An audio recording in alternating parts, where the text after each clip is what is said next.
just how like the universe works when you show up in alignment. Same with the algorithm on LinkedIn. When you're showing up in a way that is true to you with a strategy and intention on why am I even on here, that is how like you can actually manifest on LinkedIn based on the content that you're sharing.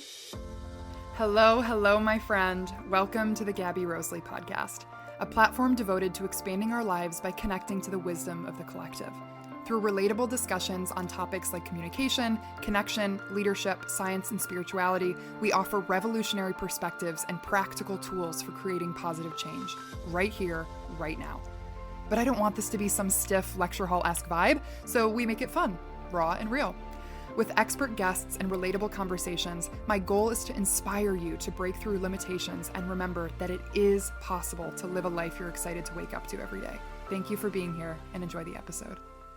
This is actually my first guest episode of season 5, so I'm freaking pumped because it's been on my heart for so long to get back into the recording studio. I now have up and coming tech. Paige and I were just talking about offline that my beautiful boyfriend John has loaned me. But I'm really excited to be diving back into conversation flow state, really just connecting with other human beings to learn, to grow, to inspire, to give, to receive. And I'm recording a solo episode on LinkedIn, but I'm really excited because the LinkedIn era is in full effect. I'm in mine. I know a lot of people in our generation are in theirs. It's honestly my favorite social media platform. When I actually started using it and posting on it, it truly changed my life. Like new jobs, new relationships, events, friendships, wisdom, whole 9 yards. So it makes sense that I have the queen of LinkedIn here with me, who, crazy story, I met on LinkedIn. She's going to share with us about her journey, not necessarily who you think of when you hear LinkedIn. You think like sales bro, pitch me 12 times before I had to block them, rise and grind type shit. Like that's kind of what I think of when I think of LinkedIn. But today, instead, we have Miss Paige Goldstein that is going to be joining us. And I'm going to read a little background about her before I let her add in her intro. Paige is a soul-led CEO, which I think is very new language in recent times, but very important to understand what that is, which she'll talk about today. She is a LinkedIn and personal brand coach and the creator of The Ripple Effect, which is a movement empowering purpose-driven women to show up authentically and build their brands with heart. Paige helps lightworkers, coaches, healers, yogis, and spiritual entrepreneurs break free from the corporate masculine norms of LinkedIn and embrace storytelling, vulnerability, and multidimensional self-expression. After spending over 4 years as a digital nomad, Paige experienced a transformative somatic breathwork session that inspired her to leave the corporate world behind and follow her calling. That pivotal moment became the spark for The Ripple Effect, which is a growing community and cohort that's guided countless women to attract dream clients, build genuine communities, and expand their brands without fitting into any box, which I love because I am not a fan of boxes. Now, I will say before I let Paige share her own is that I'm definitely a soul-led CEO myself, but it'll be an interesting story to hear from Paige because I was in corporate and then I wasn't, and now I'm involved in corporate again. There's a lot of my clients that I work with, they're executives in these positions, and I know a lot of you guys listening are too. So I'm really excited to share with Paige about her thoughts on how to show up multidimensional, raw, and real in professional spaces, no matter what your job is. So we're going to chat about breaking out of boxes, building brands without compromising authenticity, and sparking impact and awakening where audiences least expect it. So Paige, welcome to the show. Amazing. Thank you so much, Gabby. And I'm so excited to be here and connect deeper with you and also get to chat and share my journey with your audience. So thanks for having me. Of course. And we were just talking offline about things coming up in the future. But before we go into present and future, I want to honor your story and what brought you here. And I'm personally interested because I've read your LinkedIn posts, but I've never actually heard your story from you. So if you could just walk us through how you got here, would love to hear all the nooks and crannies of that. Yes. Yeah. So going back about 4 years when I started my nomad journey, I knew for a long time that it was my dream to work online and travel. And I booked a one-way ticket once I had secured a remote job to Hawaii. So that was the beginning of my nomad journey. And I was working online at the time at a e-commerce tech company, so in the Shopify space. And from then it just worked for me. There were signs ever since I was young of doing things differently and how that actually really worked for my lifestyle.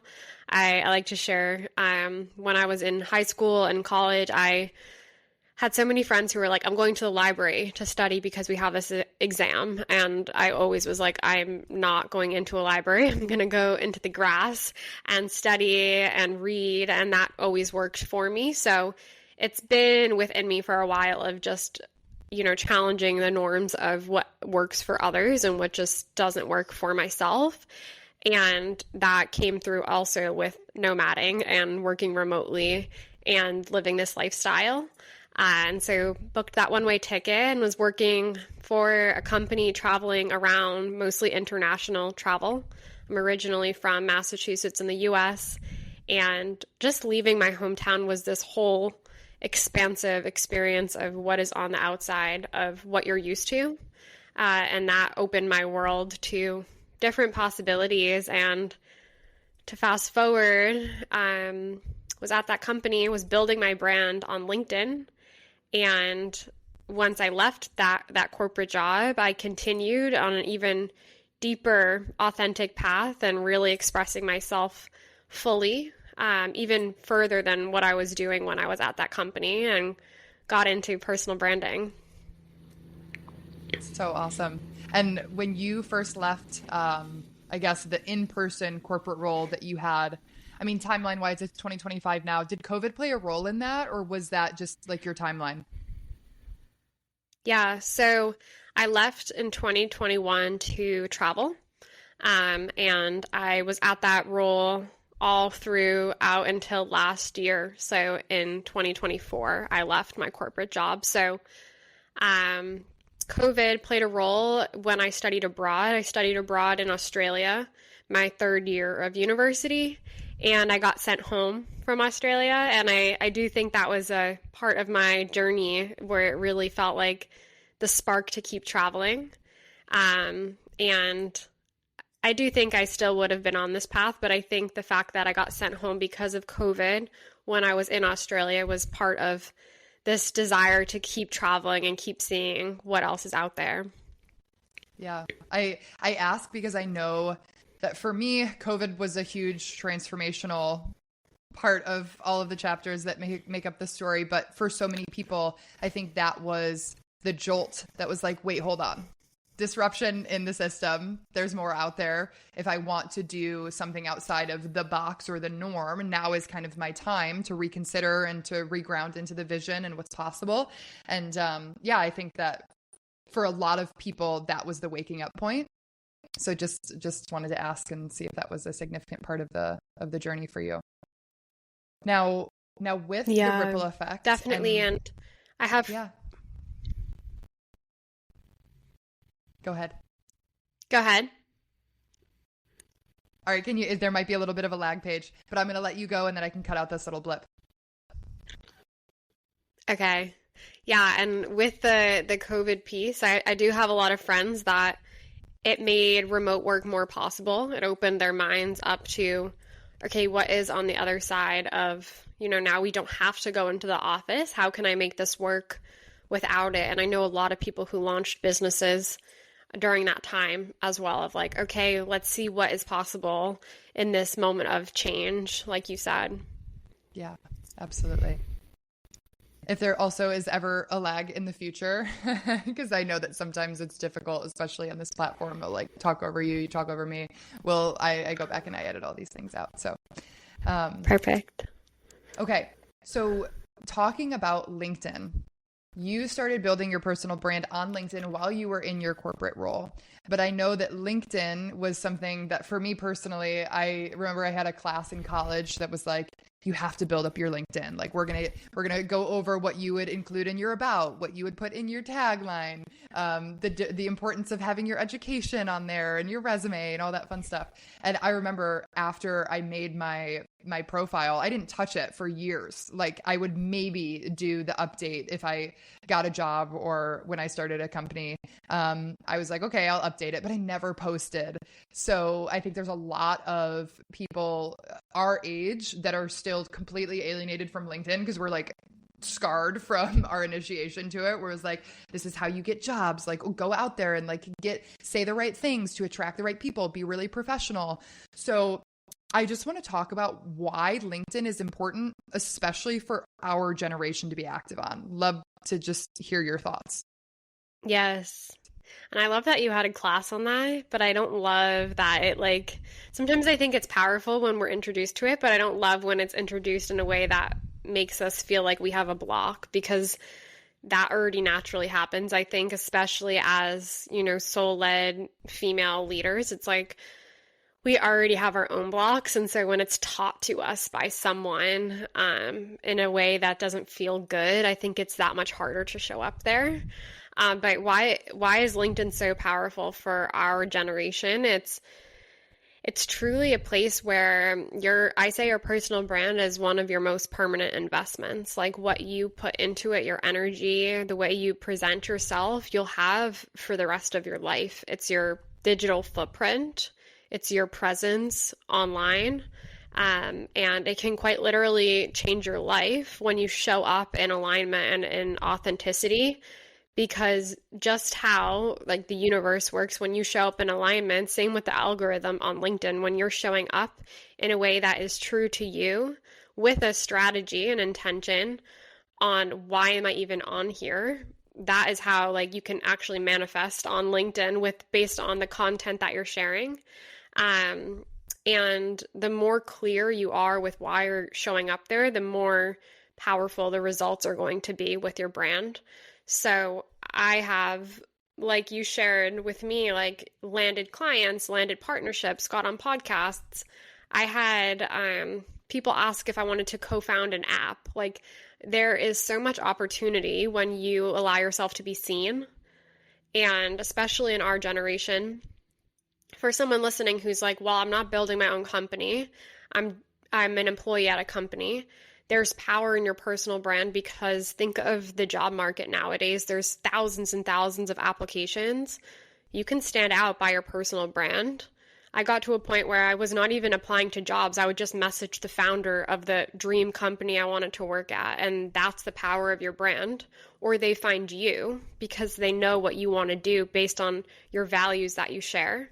And then for entrepreneurs listening, founders, CEOs listening, it's free marketing for your brand. And personal brands on LinkedIn especially are way more powerful than company LinkedIn pages, because people want to know who is behind the company, and founder stories more than ever now are important. Every space can be oversaturated. I always say there's thousands of coffee brands, but why do you buy from one coffee brand over another brand? It's just an example, because of oftentimes the founder or the culture, and your brand, your personal brand can be that why of why you versus any other product, any other founder, any other company. So why not Instagram, or why not Facebook? Why LinkedIn?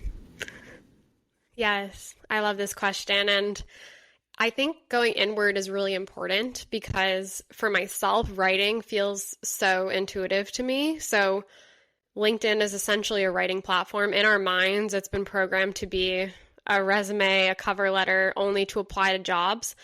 But it's set up so similar to a Facebook, whereas you can just write. I always recommend writing, adding a photo that goes along with the writing. There's video now. Video is on the come up as well. And so for me as a writer, this feels like less energy, right? And the energy of how you share content is so important.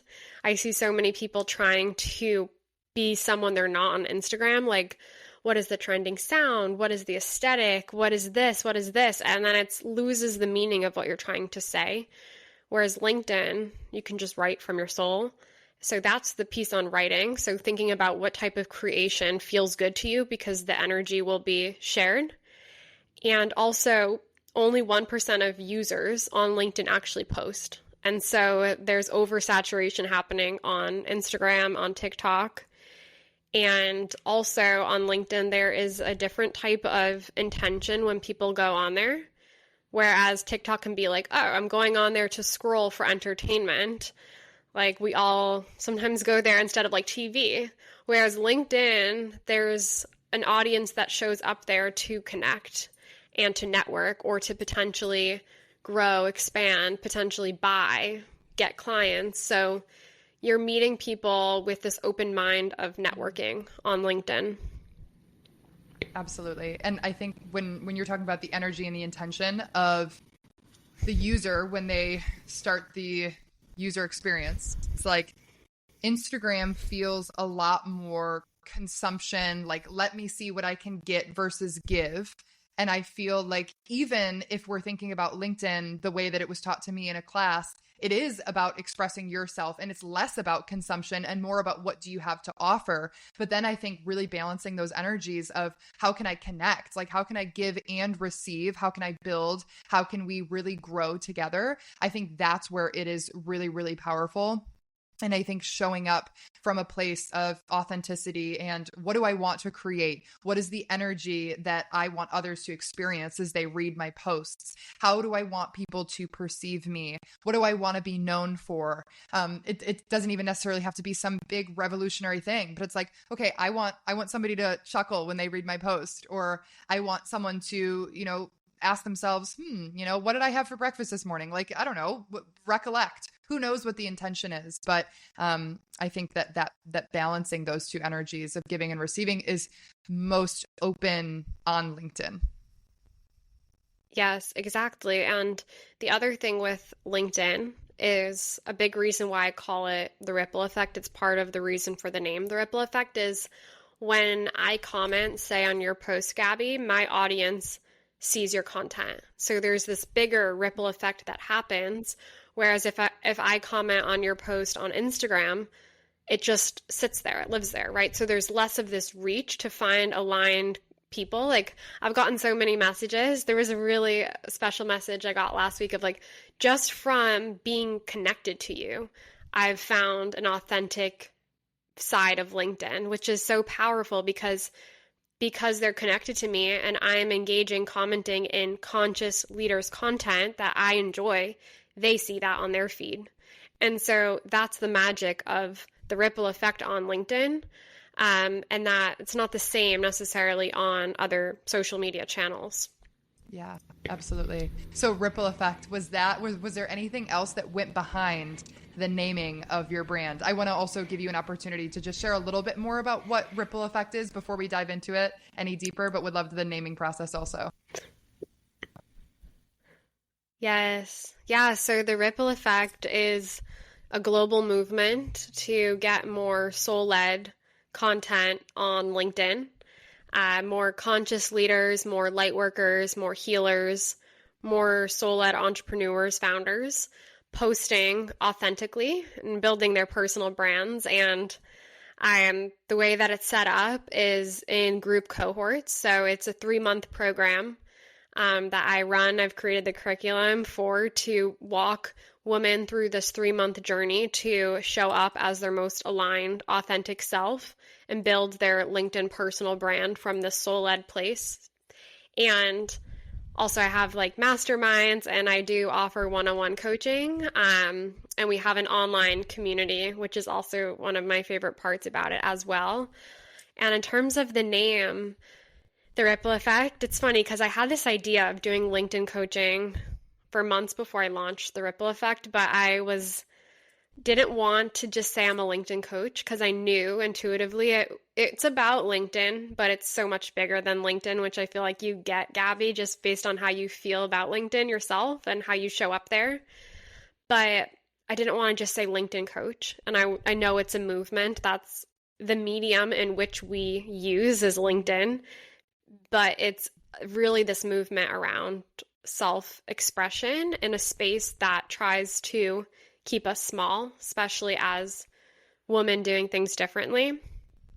And so the name The Ripple Effect came to me, and that's when I launched because I was like, this feels good. It's under this name, and it's what I shared about LinkedIn, but it's also beyond that of the ripple effect of when one person shines their light. It's like a flame. It catches one person and then it keeps going and it keeps going and it keeps going. And it takes that one person to show up in authentic expression for someone else to read it. And that's the ripple effect. And especially going back to the cohorts, like seeing the woman finish the cohorts and watching their brands grow, and then the power that they have, the companies they launch. That's the other reason for the name, the ripple effect. And the logo is centered around the throat chakra. So the two fundamental like pillars is the ripple effect and like working with the power of water and ripples, and then throat chakra and throat chakra activations to speak your truth and to step into your authentic expression. Yeah, even for men, I think this will be a really interesting initiation for men as well, because I know that there are so many men who resonate with exactly what you're saying right now. And I know that a lot of the listeners that I have are men. And I think that starting with the women is a really important place to begin, but definitely not end. And I'm very excited to see how this continues to ripple into other spheres of people as well, and not just women on LinkedIn, you know, because this is a global movement, like you said. And I'm just really excited and so glad that you're anchoring your intention in that space. Yes. And I like sharing that the content that does the best for me on LinkedIn is this divine feminine content. And I wrote about this on LinkedIn and on my newsletter a couple weeks back, but it's not just women who have this feminine energy that we're craving. I think we've gone so far into our masculine energy, men included, that everyone's craving this like balance to come back to the center. And right now it's in supporting women, but I think there's so much power in men also embracing this feminine energy because we have both within us. So this awareness of rest and listening to our intuition and tapping into our creative side and all of these feminine qualities that I think it's not just women that are missing it, it's also men. So I love that you brought that up, and I think it's so powerful to have both parties included for sure.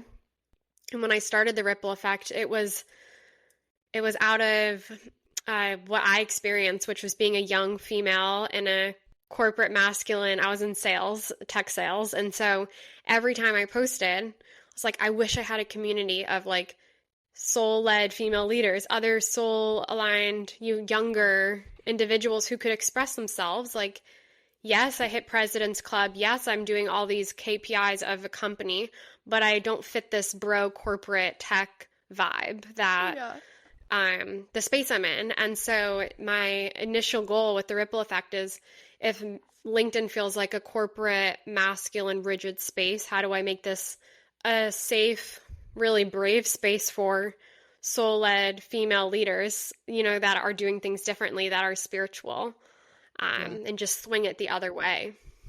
Yeah. So we kind of talked a little bit offline about masculine norms on LinkedIn. If you could give me a bulleted list of some of the masculine norms that you're rewriting, what would that list look like in the beginning? And then what would it look like in the after phase? I love this question. Yeah. So I think what first comes to mind is the business side. There's been a lot of business CEO role models out there in the space, I always say like bro coded, like you need to work 80 hours a week, you need to grind, this is how it is. And that's never resonated with me. And in fact, it's actually made me like anxious to start a business because I'm like, that's not how I work. That's not how I'm wired. And I've in turn been like, my LinkedIn content is the change I want to see of how do we lean into our feminine energy from a place of trusting our intuition, from a place of resting when we need to rest, to actually scale and to grow. And so that's something I'm fully rewriting and putting myself in other coaching programs, hiring coaches myself to learn from successful female CEOs that are embracing their feminine energy and not just blindly following the scripts of what was created for men. The other thing is that questioning the 9 to 5. I did a poll the other day, like just to plant the seed. I use polls on LinkedIn to like plant seeds in people's minds of like, let me think about this stat. I did a stat of like, where did 9 to 5 even come from? Because so many of us just blindly follow things without even thinking like, why am I working 9 to 5, And it's from factory workers, like years and years and years ago, from factory workers. And that in itself is like okay, I'm going to question this. And I don't necessarily need to work Monday through Friday, 9 to 5. That doesn't work for a woman's hormone cycles, our energy cycles, our creativity. So that's another one. And other masculine norms, I think it's less masculine, more just social media and being a human using social media is that we feel like we only need to show our highs, like a highlight reel. And this is beyond LinkedIn, this is everywhere. Highlight reel, anything that's great. And I'm challenging this and being like, this is the reality. Like, I was posting the whole year where I did not know what I was doing. I left my corporate job.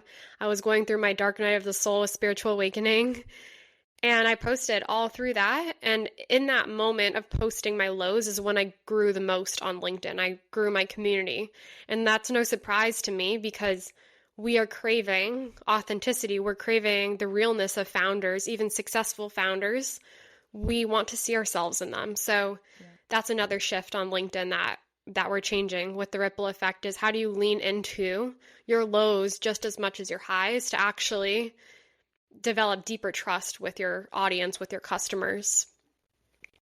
One thing that you said that I really, really resonate with and agree with wholeheartedly is we're looking for ourselves in these very successful people, because if we have goals and aspirations and we see people that we're inspired by, if we can relate to them in any way, shape, or form, especially relate in the ways that feel most human and may challenge us in our own vulnerability, I think that it just brings things down from the pedestal of like, oh, they're only able to do this because they grew up like this, or, they don't have these issues or these struggles. And I could never do this because I do have these issues and these struggles, or because I grew up like this. And I love that. We really are just looking for pieces of ourselves and other people to connect and to relate. And I think that inspiration is felt so much deeper when we allow others to see us in all of who we are, because in doing that, then they get to see parts of themselves in who we are. And I think that is the new paradigm of inspiration and leadership is, yes, to inspire other leaders and lead by example, but also to be a reflection to those that are in your communities, in your teams, of all of the good things that live within each of the people that make up that circle. I think it's really powerful.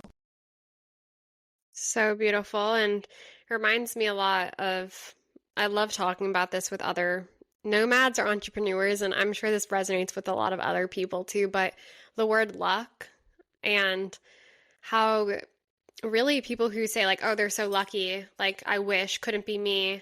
Luck, it's like doing yourself a disservice because you're taking the power away from yourself of actually doing it as well. Like, it's not lucky that you started a podcast, right? You started the podcast, and if someone says you're so lucky, it's just making it harder for themselves to potentially start that as well. Mm-hmm. And so that word is something I always come back to when someone's like, I wish, or I would die to live your lifestyle. I wish I could. It's like, keep that power, because you give it away when you say that someone's lucky, Yeah, absolutely. And I think even just reframing, like when I think about luck, I think about chance. And then when I think about chance, I'm like, but everything is working together. And is there really such a thing as chance? Because, that would mean that there isn't any influence or impetus behind something unfolding. But I think that luck being the feeling that you stumble upon things that end up working in your favor, or just little glimmers. I actually love the idea of luck, thinking, okay, I am a lucky person. Good things happen to me without any effort. That's what I like to consider luck as. Like, good things happen to me without any effort or any exertion. Good things are coming to me all the time. I'm a magnet for good things. That's like luck. But also then when you really do start to look deeper, is it really luck though? Because the work that you have to do on yourself in order to be a magnet for all of these good things requires the intention. And it's not luck that you had this transformative somatic breathwork journey. That's not luck, and so it's like, right. it is very interesting. There's so much intention to lay the foundation for then saying, oh, this was lucky I stumbled upon this. But when you go back to the really roots of that, it's like, no, this all was born of intention.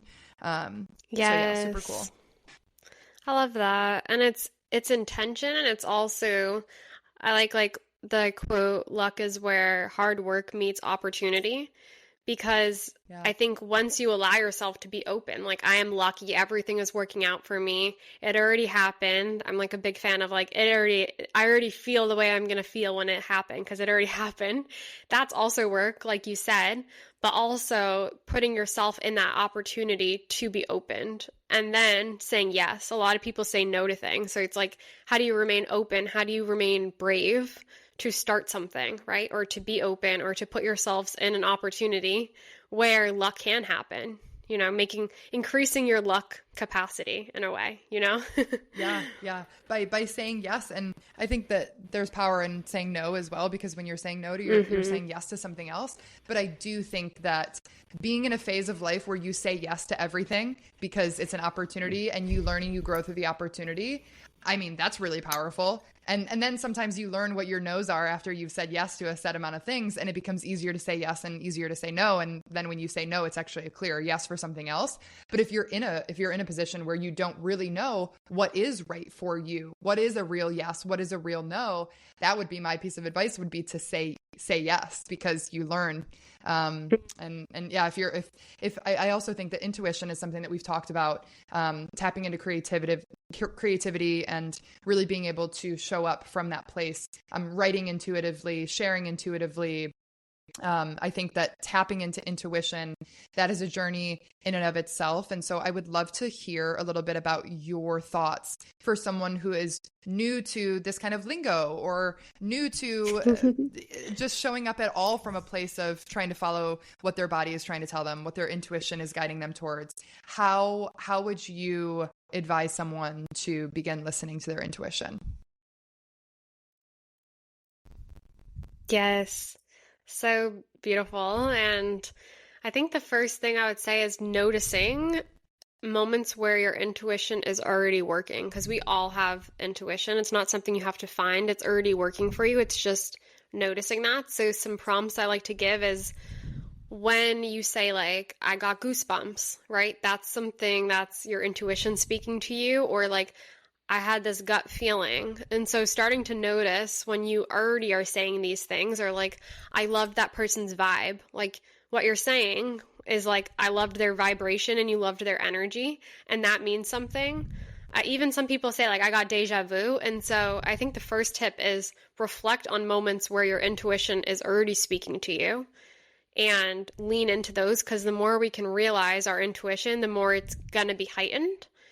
And the second piece is going outside of your comfort zone. Like, the second I left my hometown, my intuition like enhanced times, I don't even know, 1,000. Like, it was so strong because you're out of your comfort zone. So in turn, your body is looking to protect you and it's going to speak to you. And so many people were like, how did you know who to trust when you traveled? And there was experiences that, like, to the outside looked kind of crazy. Like, oh, she trusted this stranger and now they're best friends.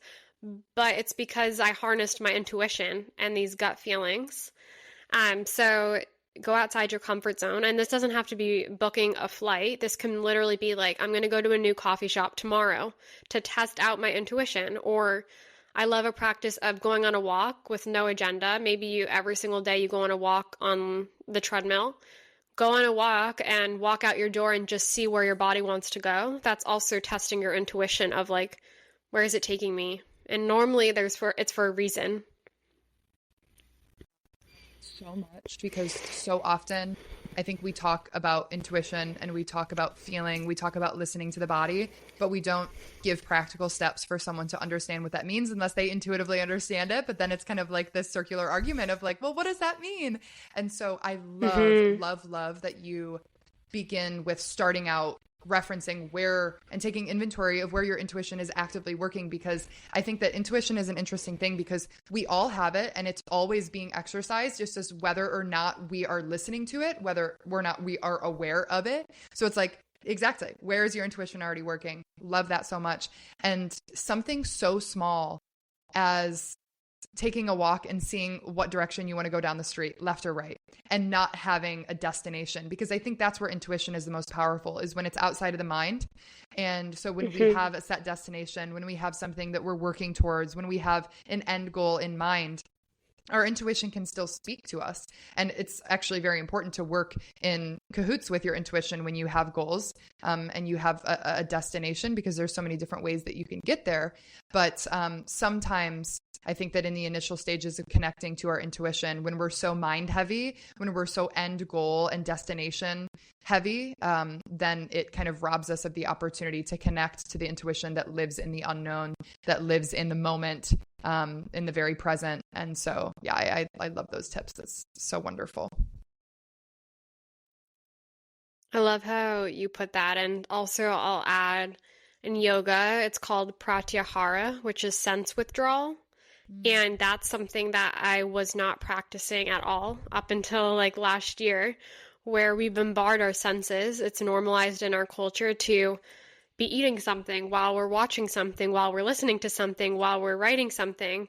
And it's sad because multitasking, I think, is like glamorized in our society. The more we can do at once, the more productive we are, the more powerful we are as employees, as people, as hires, as bosses. And it's actually the opposite that I've found on my journey that has helped me, where the less I do, like my yoga mentor always tells me, do one thing at a time, and that will bring you peace, because what we often do is causing us distress more than it's causing us peace. And so sense withdrawal also helps you connect deeper to yourself, where you're doing one thing at a time, or practice sitting in stillness, like silence and stillness, without your phone, without a podcast, and just notice what comes up. And that's often your intuition, all these like bouncing of ideas that just arise.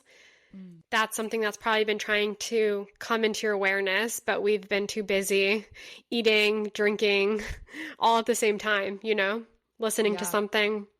Yeah, I love that. And I think a very important call out for anybody who's interested in getting into meditation or finds it hard to integrate a practice daily, that looks like turning everything off and going fully inward in your room and closing your eyes and being super still. I think that meditation can also be slowly introduced through diving into one sense at a time. So if you're interested in being, more connected or more, desensitized to all the noise, focusing on one thing at a time and saying, instead of watching YouTube video or instead of watching a Netflix show while I'm eating, my meditation is going to be focusing on this one thing that I'm doing at a time.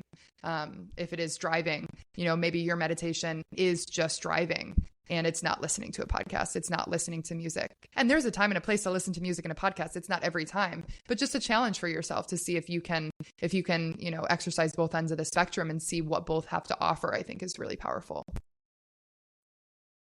I love that.